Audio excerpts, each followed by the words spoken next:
Hi, everyone. Teresa Aker here from Success Diaries with Teresa Aker. It is truly my pleasure to bring you Jason Ward today. How you doing, Jason? I'm glad to be here. Thank you. Oh, my pleasure. I reached out to Jason. He's just a wonderful person. You've got a lot going on, and we're going to talk about your journey and how you can help our viewers with what you do. And I know you work in the mental health area and you're helping with that. So let's start at the beginning. Okay. My journey has been through the profession of law. I am now 54 years old and I retired from my profession at 50. I was actually forcibly caused to exit because I developed fairly severe mental health and addiction related issues. Okay. Before the age of 47, I rarely ever drank alcohol. Maybe a handful of times a year and rarely to excess, Teresa. Okay. And before the age of 49, I had never taken drugs or narcotics, with the exception of in university, maybe once or twice with a friend. And despite all of that, at age 50, I left the profession of law as both an alcoholic and an addict. And that's how quickly my life got turned upside down because of mental health issues and consequential addiction issues. Prior to leaving the profession at 50, I was soaring remarkably high as a trial litigation lawyer. I had over 22 years built my own law firm, which today houses 12 lawyers and about 30 staff people. It's one of the largest law firms regionally. My career had really reached great heights as a litigator. I had been awarded many accolades in my profession for my skills and abilities, including, for example, the Law Society designated me a specialist in litigation, which for lawyers is a big deal. I was a published author. I had written many periodicals about legal issues. I had written a book related to the law. I was often asked to speak at professional development conferences to other lawyers on educating lawyers on aspects of the law. So I was doing, from all appearances, exceptionally well. I had a large home, fancy cars, a cottage, three kids in university, and wealth was not a concern for me leading up to my departure. And everything happened for me within about 1 year, Hmm. starting at about the age 47, as I mentioned. I couldn't function anymore in my profession, going Mach 2 like I did, without some sort of escape valve and relief. My life had become so overwhelming for me, both professionally and personally to an extent, that I needed to numb myself and turn myself off. And I turned to alcohol. And it started off minimally and developed gradually. It started on vacation. I took many vacations to the sunny south with my family, and it became an issue on vacation. And then it came home with me. And by the time I realized I had to stop drinking, my volume was exceptional.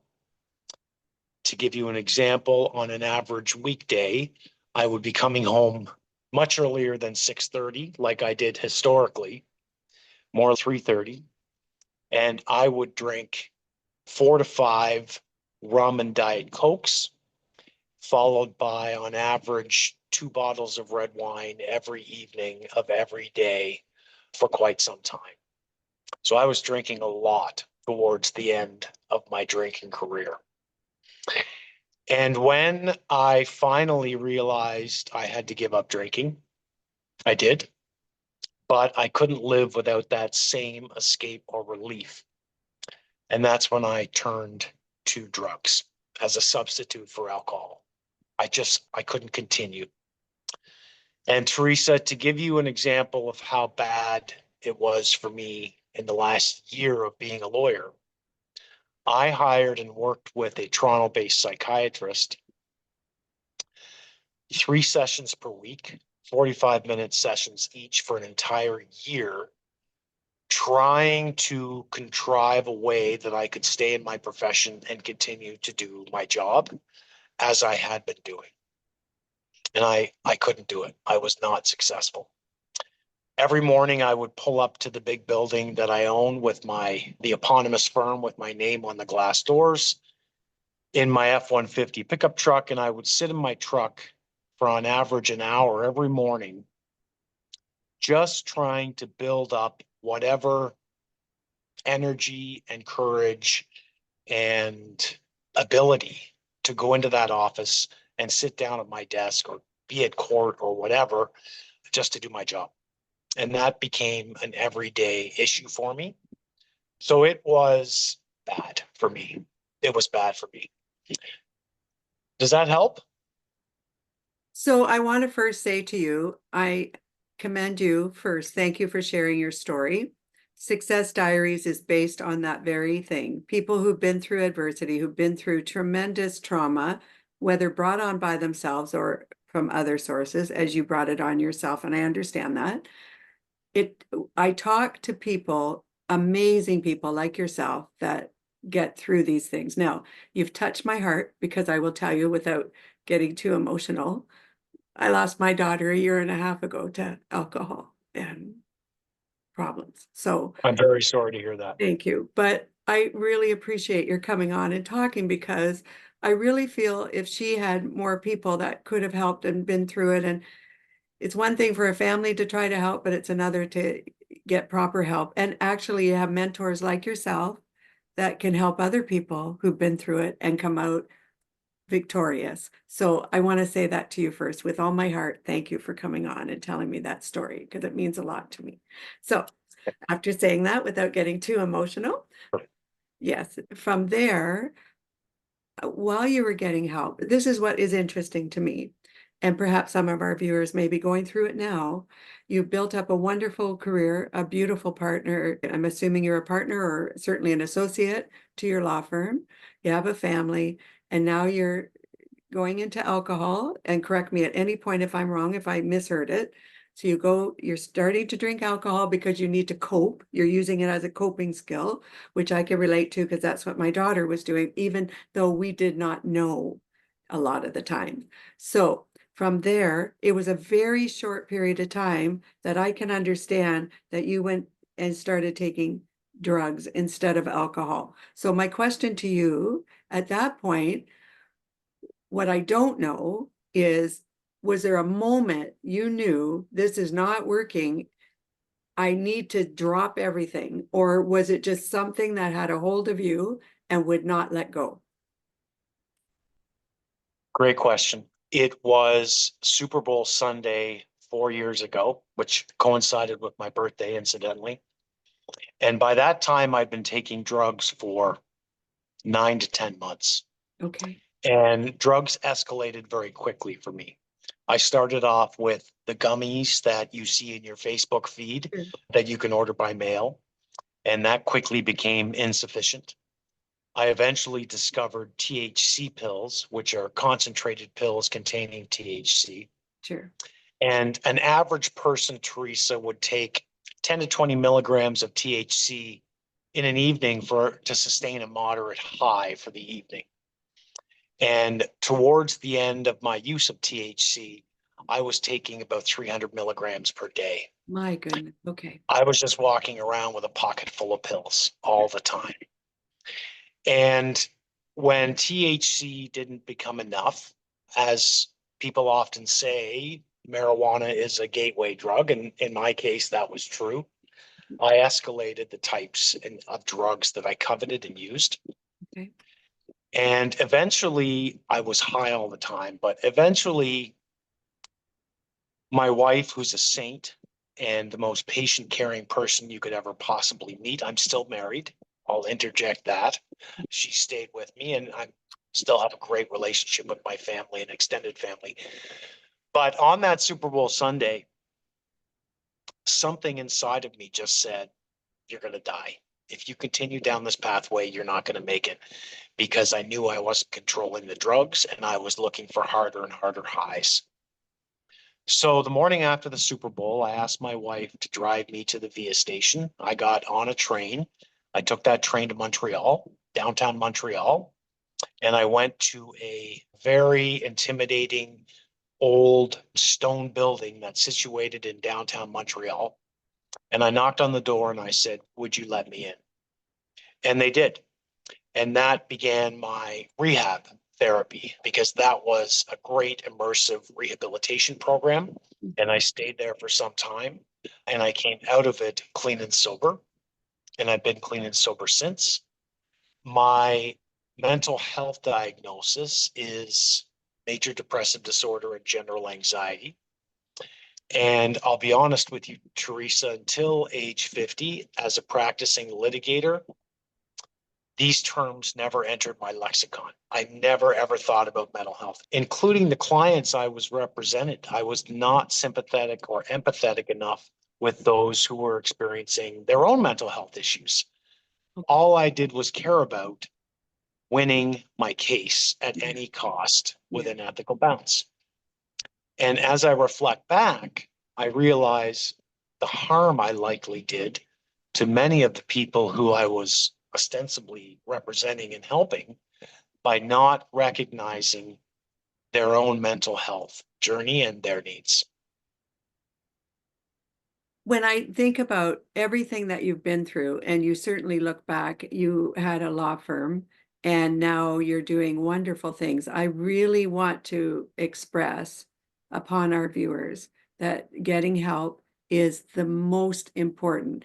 Now, this question is going to seem rather obvious, but I do want to ask you, do you feel at any moment today, when you look back, had I gone sooner or just had that light bulb, if you will, go off sooner, you would have made it through your law firm? Or do you think it was an issue of perhaps law wasn't the field you wanted to be in? Was there, I guess, a cart before the horse, if you will?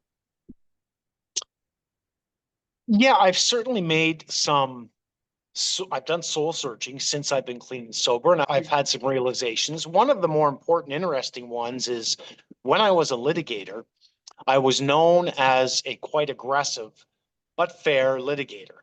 I would do anything to win the case. Okay. I was always way more prepared than the other lawyers. I had to know everything about the case and have it memorized. I was really intense as a lawyer, and I was very successful as a result. And I thought throughout my career that I thrived on conflict. It moved me faster. It made me want to win more. It gave me that edge that I needed to do what I was doing. And I've realized in my sobriety that I actually don't like conflict. Conflict is something that causes me anxiety, stress, and turmoil. And I found that interesting that for all of these years, more than 2 decades, I thought conflict was my friend and Yeah. that it was helping me achieve success. And now I've realized I'm not a person who does well with conflict, and I don't enjoy when I'm in a conflictual situation. So there's an example of something I've realized in my sobriety, but I had to get to the bottom Yeah. before I could come back up. And that was my reality. I had a great deal of pressure on me to own and operate this large law firm. I had many clients with high expectations.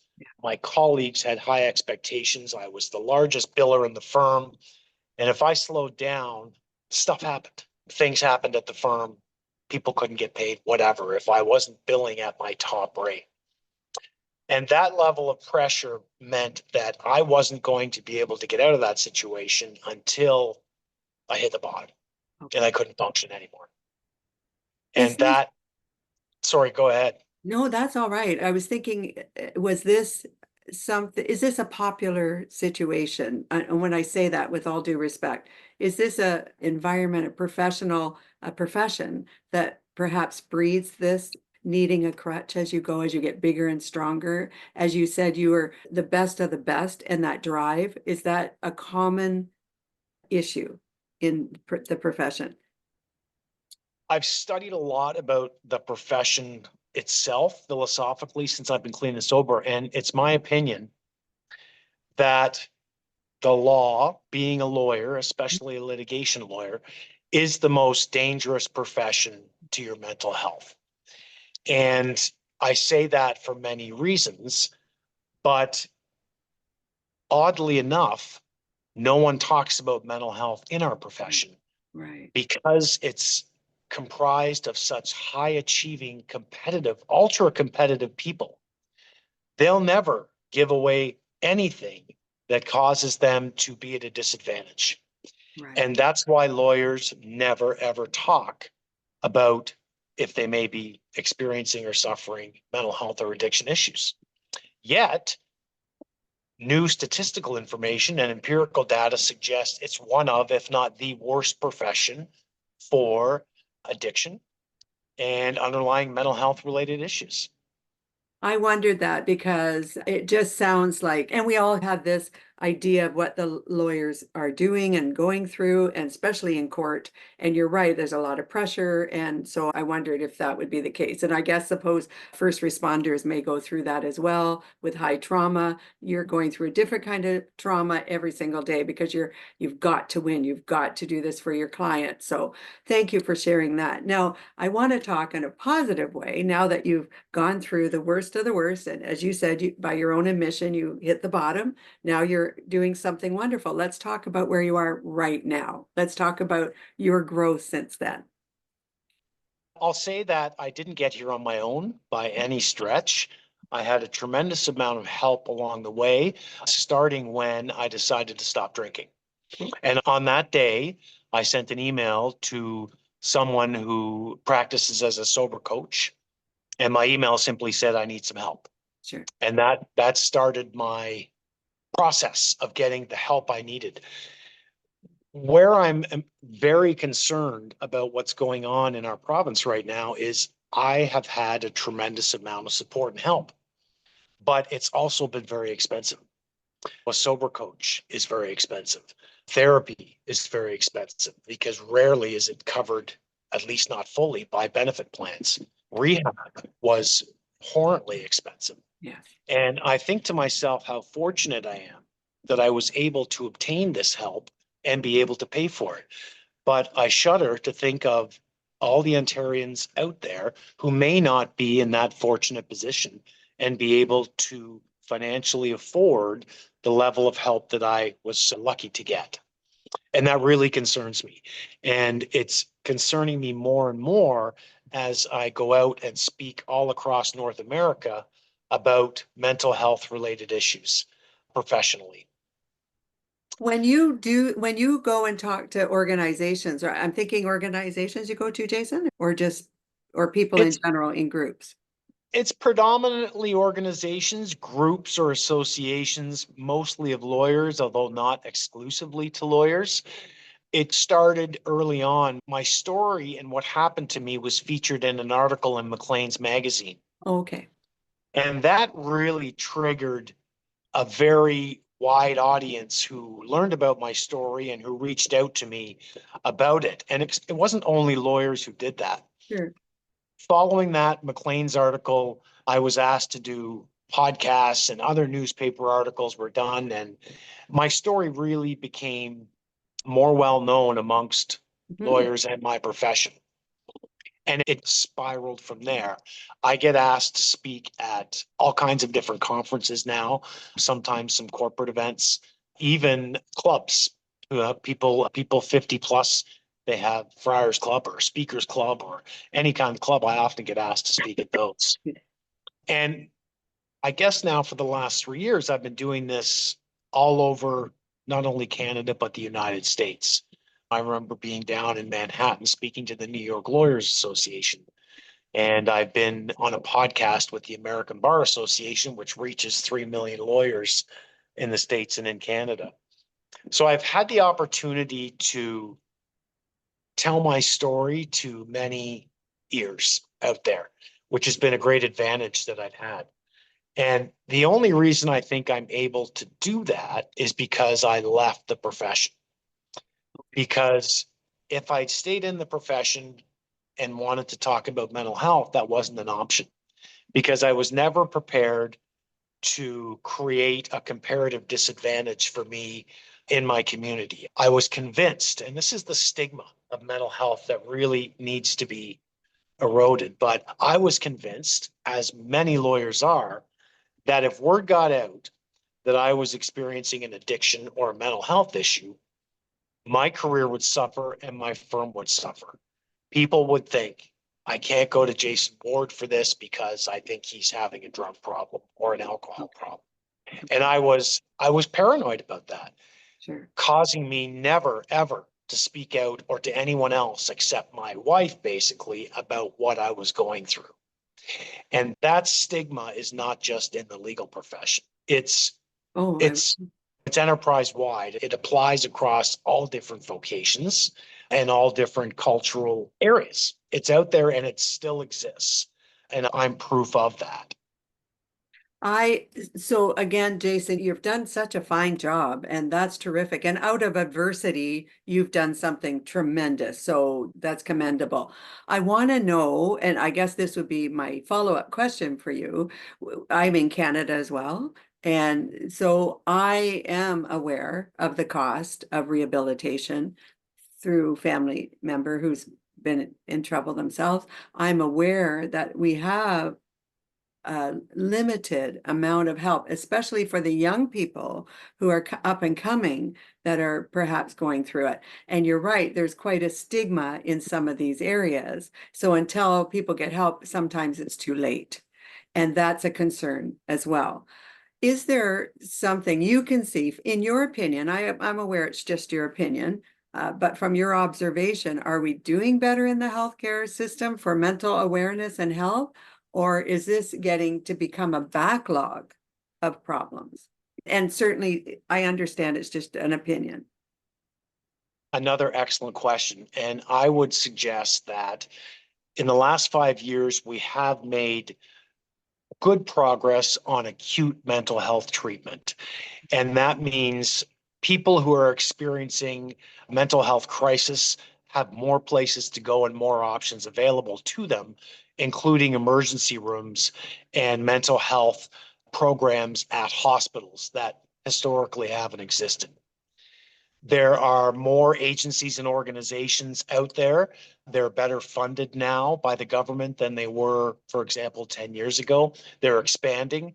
Most of them are quite innovative and are staffed by very focused, driven people who want to make a difference and make mental health better.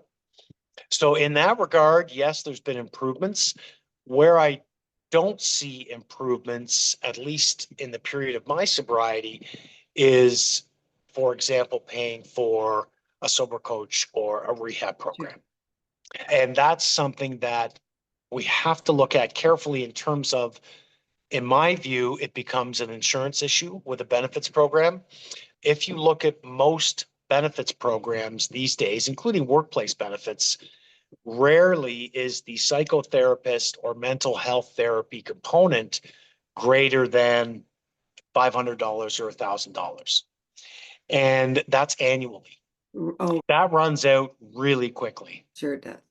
And that's, I think, where we need to focus our change is we have to enable those who need financial support to get it, to reach services beyond acute care and to do development programs that helps them get better over time while utilizing OHIP related services or other organization services at no cost. We still need to promote, I think, the government to promote with insurance companies to expand their benefits to better address mental health related issues. And do you feel the stigma behind it is what slowed it down a bit, Jason? No, I think it's insurance companies don't want to pay for it Is that okay? Okay. because it is an increasing need. These resources are being tapped into by us much more frequently and much more prevalently than they ever have historically. And that's partly because we've successfully been raising awareness for the last decade, and we have taken pieces out of the stigma. The stigma still exists, but by and large, people are aware of it, and many are choosing not to have it cause them not to reach out for help. So we've done good progress there, but of course, there's still lots to do. I have two more questions, Jason. Yeah. The first one is, as people are experiencing mental health issues and they're aware, they just may not know. Do you have any idea, and perhaps you mention it in your travels, any signs or symptoms that someone should definitely immediately start going to get some help or at least reach out to their doctor? Any signs that you can say they could recognize that it's time? I'm a little careful on these types of questions because I have Okay. no qualifications to speak about mental health And that's fine. clinically or therapeutically. I can share what my symptoms were Thank you. that I ignored or forced down, and they were started to have difficulty getting to sleep at night. It became more challenging to get up in the morning and get going. That became more challenging for me. I became very irritable and impatient with others. Oh, That was a real issue in my life, particularly not only with my own family, but with clients and with colleagues. And that irritability really got to the point where I constantly had to manage myself and what I said around others. So that was a big issue for me, irritability and impatience, sleeping problems, a little depression in the morning in getting up, and just generally a feeling of lack of motivation and lack of hope. okay. Thank you for that. My second question, and perhaps towards the end, we can ask you, if somebody wants to reach out to you, particularly Jason, or your organization as a speaker, where can they reach you? What's the best place? I, believe it or not, made my own website. That's one of the skills I've acquired in sobriety. The address is mentalyspeaking.ca. And there's some background information on me and some of the events I've done and an invitation to contact me about speaking publicly. Wonderful. And you'll make sure that I have all of that for the show notes, okay? Yes, of course.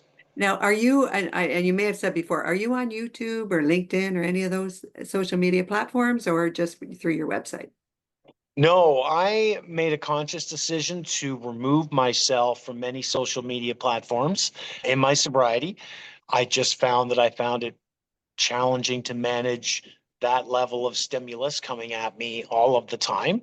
Yeah. And today I'm merely a Facebook user. Okay, great. I actually, Facebook's my mainstay. I love Facebook, so I get it. So, We're that generation. We're the Facebook generation. My yeah. kids, have no idea why I use Facebook and they often question me, but I still think it's the best one. I do too. I love Facebook. I don't know why. I think the people there are great.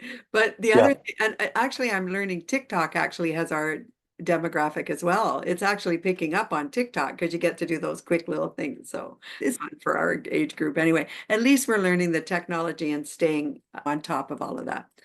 Yeah. Jason, it was truly my pleasure today. I have one last question for you. Yes. Would you come back down the road and do another episode with us? Yes, absolutely. Please let me know anytime. I'm anything I can do to talk about the stigma of mental health and ending it. I am 100% behind. Thank you. I'd like to perhaps go a little more granular on that, on some of the ways people can get some help and do it. And I realize you're not a professional, but you can help us along the way where they can go and what direction. So that would be terrific. I truly appreciate that, Jason. My pleasure. And Teresa, I should mention as I'm leaving, in my sobriety, I became a director of the Canadian Mental Health Association. Oh, thank you for sharing that. I did not know. Yeah. And I'm quite active in that organization. And I can say sincerely and honestly, it is an extremely impressive organization and is working towards being a one-stop shop for those experiencing mental health issues. And in my view, is probably for most people the first step to make in asking for help related to mental health. Oh, that's terrific. Thank you for that information. And you'll make sure I get that as well so the Yeah. viewers can go there as well. Yeah, absolutely. Thank you. Success Diaries truly is based on people who've overcome adversity and moved on. You are the absolute epitome of what we're bringing out there. And there's viewers right now, I'm sure, are listening and thinking, wow, Jason, thank you for sharing. And if he could do it, I can do it. So I truly appreciate your openness and your warm heart. Thank you. Thank you. So everyone, this is Jason Ward. Go over to his Facebook page. I'll make sure in the show notes, all the information that he's given us will be there for you for your convenience. I truly am grateful you were here with us today, Jason. And to everyone else, this is Teresa Aker from Success Diaries with Teresa Aker. Do subscribe to my channel. I truly appreciate that. I hope you're all having a great day, and I look forward to talking to you soon. Bye-bye now.